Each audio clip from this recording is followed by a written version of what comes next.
څنګه د دې عزت اخلو د دې جنډې ځکه چې دې خپل روایات او خپل کارونه داسې جوړ کړي چې خلکو زړه خوشحالي راځي چې نن درته دا سیل وکړي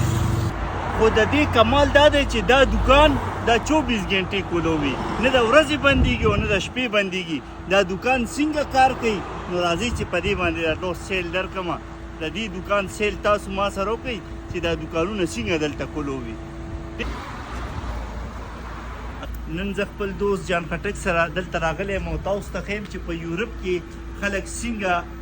پی اخلي او انډې اخلي په خپله به راشي دلته کې نه سړی وي نه خلک وي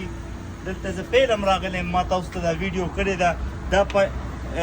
یو فرنک او 20 سنټ باندې دا اوس یو روپۍ او 20 فرنک دا ما دا دلته ورکړ دلته چې ورکړي نو پی به دلته نه را شروع شي 1 لیټر څومره ښایسته